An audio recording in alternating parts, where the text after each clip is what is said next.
काली 18 तारीख राज्य में अनेक स्थान में हल्का मध्यम वर्षा रही संभावना रही सहित प्रबल अति प्रबल वर्षा गोटे कि 2टा स्थान रही संभावना अच्छी सुंदरगढ़ झारसुगुड़ा एवं बरगढ़ जिले में ता सहित केउंझर देवगढ़ संबलपुर सोनपुर एवं बलांगीर जिले में गोटे कि 2टा स्थान में प्रबल वर्षा होबार संभावना रही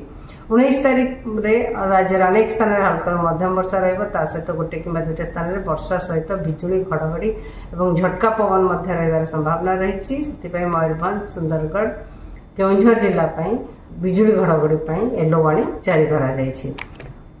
20 तारीख में आम उपकूलवर्ती अंचल जिला गुड़िक सहित मयूरभंज केउंझर सुंदरगढ़ जिले में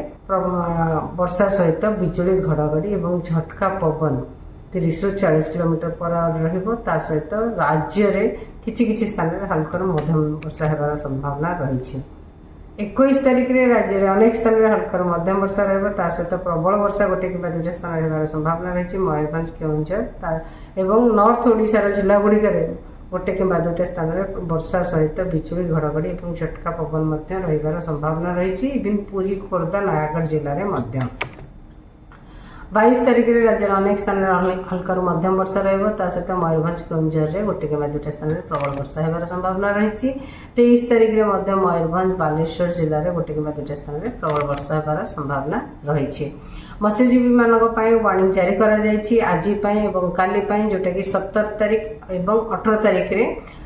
स्कली वेदर रहा वर्षा सहित पवन पवन वेग 45 ରୁ 55 किलोमीटर पर आवर झटका पवन वेग 65 किलोमीटर पर आवर रही संभावना रही समुद्र शांत मत्स्यजीवी मानक एडवाइस करा जाउछि कि समुद्र भितर को न जावाई आमर ओडिशा उपकूल दे 17 तारीख एवं 18 तारीख धन्यवाद।